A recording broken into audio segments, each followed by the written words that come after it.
dans la vie éternelle. Dans le nom puissant et glorieux de Jésus, nous avons prié et nous disons Amen. Amen, amen. Je vous salue tous au nom de Jésus. Tu peux saluer ton frère. Salue ta soeur qui est à côté de toi. Dis-lui une bonne parole qui va fortifier son cœur. Alléluia. Bien-aimés, vous êtes bénis, vous qui êtes là cet après-midi. La Bible dit là où deux ou trois sont réunis en son nom, il est présent. Voilà pourquoi est-ce que Dieu a dit à Esaïe, ne promène pas des yeux inquiets. Alléluia.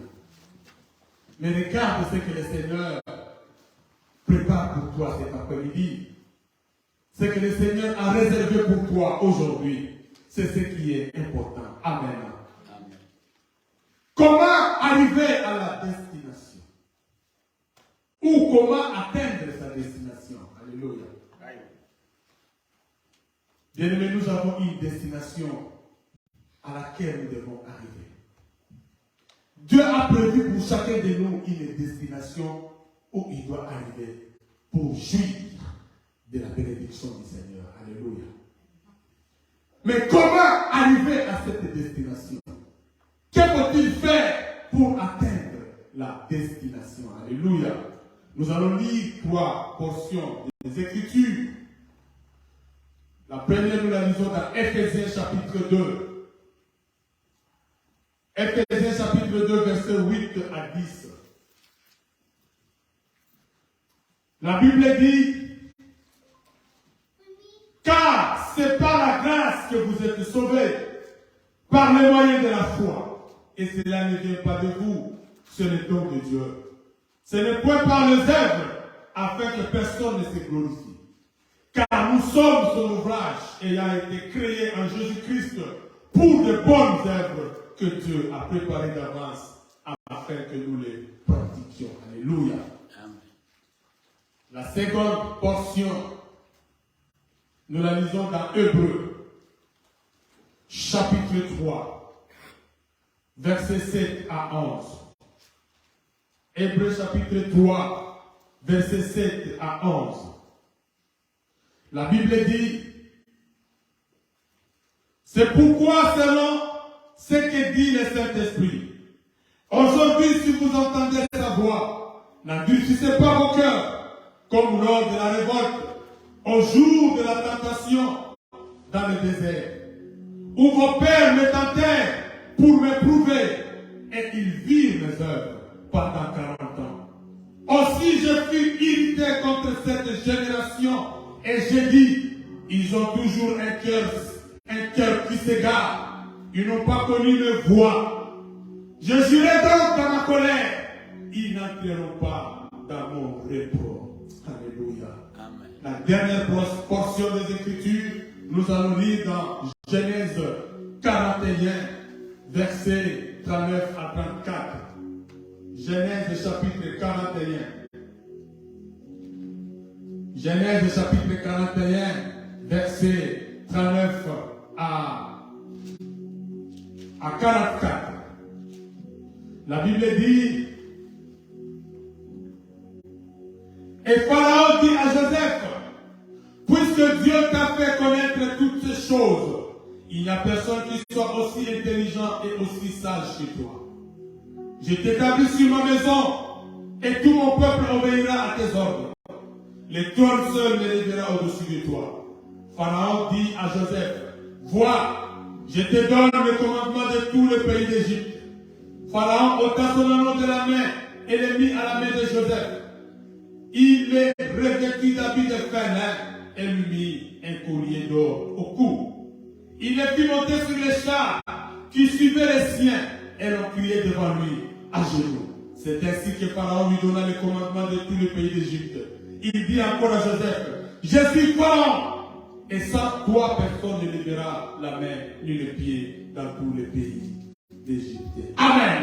Amen. Comment arriver à la destination? Bien aimé, nous allons tenter de définir ce que c'est la destination. Mais d'emblée, nous voulons dire ceci. que dans le mot destination, il y a un mot dérivé qui est la destinée. Alléluia. La destinée.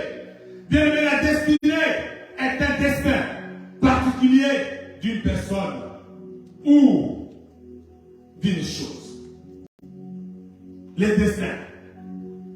1. La destinée est un destin particulier d'une personne ou d'une chose. Et le destin lui-même est une puissance mystérieuse qui a le pouvoir de déterminer d'avance et d'une façon irrévocable la suite des événements. C'est ça le destin. Le destin, c'est une puissance mystérieuse qui a le pouvoir de déterminer d'avance et d'une façon irrévocable la suite des événements. Ne peut être révoqué que par une autre puissance supérieure. Alléluia. Donc la destinée, bien aimé, est une puissance qui détermine à l'avance et d'une façon irrévocable l'avenir d'une personne. Alléluia. C'est ça la destinée. Une puissance qui détermine à l'avance la destinée ou l'avenir d'une personne. Voilà pourquoi vous constaterez que dans certaines familles où les gens sont liés par des liens de famille, amen, ce sont des choses qui ont été déjà établies à l'avance et qui sont irrévocables, amen. Il y a des familles où leur destinée est déjà établie. Ils sont dans des liens de famille depuis des générations, depuis des siècles. C'est établi. C'est ça votre destinée. C'est ça votre destin. C'est quelque chose qui a été établi par une force extérieure, une puissance irrévocable, qui ne peut être révoquée que par une autre puissance qui soit supérieure à cette force-là. Alléluia. C'est ça le destin. Le destin, c'est le sort d'une personne ou d'une chose, tant qu'il résulte de forces extérieures invincibles. Personne n'a le pouvoir de définir son destin. Le destin d'une personne a toujours été défini par une autre force extérieure. Alléluia. Amen. Voilà pourquoi, dans des familles où ils sont liés, où il y a des liens de famille, où les jeunes femmes, où les jeunes filles ne peuvent pas se marier, c'est établi comme ça. Quand vous naissez dans cette famille, votre destin est déjà établi. Amen. Que vous le voulez ou pas, c'est établi par des forces extérieures. Donc, si dans votre famille, il y a eu des sorts qui ont été jetés, selon lesquels que les femmes ne se marieront pas, si elles se marient, elles ne mettront pas au monde. C'est comme ça, c'est établi. Quand tu nais dans cette famille, tu entres dans ce sort, ce destin devient ton destin. Alléluia. Et ce destin ne peut être révoqué que par une autre force qui soit supérieure à la force qui avait établi ce destin dans votre famille. Alléluia. C'est ça, la destinée. La destinée de l'homme ne dépend pas de lui, mais des forces extérieures supérieures à l'homme. Supérieures à l'homme. Alléluia. Alléluia. Bien, mais voilà pourquoi est-ce que beaucoup de gens sont victimes des destins qui ont déjà été établis, de la destinée qui a déjà été tracée dans leur vie. Alors, la destinée elle-même, si nous pouvons définir la destinée, c'est le plan caché de Dieu. Ici, je vous donne la définition biblique de la destinée. Alléluia. La destinée, c'est le plan caché de Dieu dans la vie d'une personne. Amen. Dieu a déjà établi pour chacun de nous une destinée. Amen. Quand vous lisez dans Jérémie 29, verset 11, la Bible dit que ce sont des projets de paix et de bonheur qui sont tracés pour vous. Amen. Afin de vous donner de l'avenir et de l'espérance. Mais qu'est-ce qui fait que certaines personnes vivre une autre destinée, vivre un autre destin. Nous allons le voir. Mais ici, bien aimé, la destinée, c'est le plan caché de Dieu dans la vie d'une personne. Et la destinée, c'est le chemin qui conduit à la destination. Alléluia. Bien aimé, il y a la destinée, il y a aussi la destination. Quand vous entrez dans votre destinée, cette destinée que Dieu a tracée pour vous, vous devez arriver à la destination. Alléluia. Parce que la destinée n'est qu'un chemin qui vous conduit à votre destination. Amen. Donc la destination, c'est le lieu où l'on doit se rendre ou atterrir. C'est le terminal. Alléluia. La destination, c'est la fin de la destinée. La destination, c'est le lieu où vous devez jouir de tout ce que Dieu avait prévu pour vous sur cette terre. Alléluia. Amen. Aussi longtemps que vous n'êtes pas encore arrivé à cette destination, vous n'allez pas vivre les grâces, les bénédictions, le bonheur de Dieu sur cette terre.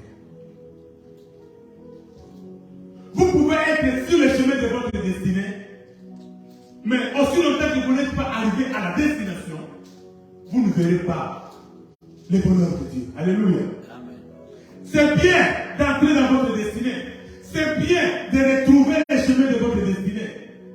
Mais une fois sur ce chemin de la destinée, il faut maintenant marcher pour arriver à la destination. Alléluia. Amen.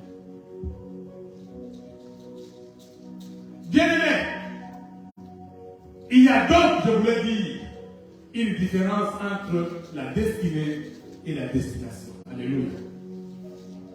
C'est une chose qui est d'être dans votre destinée, mais c'est encore une autre chose qui est d'arriver à la destination. Amen. Le plus important, bien aimé, ce n'est pas d'être dans la destinée, mais le plus important, c'est d'arriver à la destination. Alléluia. Est-ce que vous êtes sur la voie de votre destinée? Est-ce que vous êtes en train d'aller vers la destination? Est-ce que vous faites des choses, vous vous comportez de manière à atteindre la destination? Comment pouvez-vous atteindre votre destination, bien-aimé? Beaucoup de chrétiens confondent la destinée et la destination. Alléluia.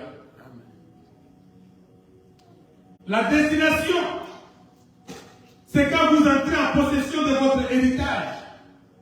La destination, c'est quand vous touchez vos promesses. Alléluia. Vous allez toucher par après vos promesses quand vous allez atteindre la destination. Amen. Mais déjà, posez-vous la question si vous êtes déjà dans votre destinée. C'est ça aussi la question. Alléluia.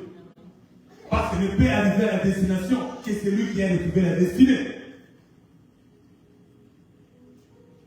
Ne peut atteindre la destination que celui qui entre dans sa destinée. Alléluia. Amen. Parce qu'une fois que vous êtes dans votre destinée, c'est alors que vous allez atteindre votre destination. Et arriver à la destination, là vous allez maintenant jouir des promesses de Dieu. Vous allez partir. Vous allez manger les promesses. Vous allez sucer au miel du rocher. Vous allez manger la grâce du ciel. À la destination. Alléluia. C'était le cas des enfants d'Israël. Les enfants d'Israël ont quitté l'Égypte. Le Seigneur les a délivrés de l'esclavage de l'Égypte. Ils sont entrés dans leur destinée.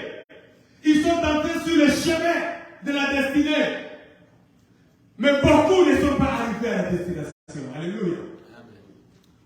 Là, je voulais vous dire ceci. Ce n'est pas le fait d'entrer dans votre destinée que vous allez atteindre la destination. Beaucoup ont quitté l'Égypte, mais beaucoup ne sont pas arrivés à la destination. Dans Exode 3, verset 8, la Bible dit: je suis descendu pour les délivrer de la main des Égyptiens et pour les faire monter dans ce pays dans un beau vaste pays, dans un pays où coule le lait et le miel. Alléluia. J'ai dit à Moïse que j'ai entendu les cris que poussent les enfants d'Israël en Égypte.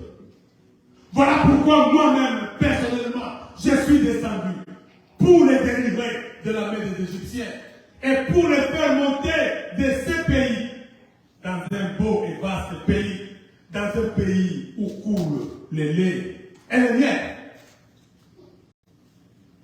Donc pour goûter au miel et au lait, il fallait arriver à la destination. Alléluia. Le lait et le miel n'étaient pas dans le désert. Le lait et le miel ne se trouvaient pas sur la voie de la destinée. Mais le lait et le miel se trouvaient à la destination. Alléluia. Donc il fallait arriver à la destination pour goûter au miel. Bien-aimés, est-ce que vous êtes arrivés à votre destination? Est-ce que vous avez retrouvé la voie de votre destinée?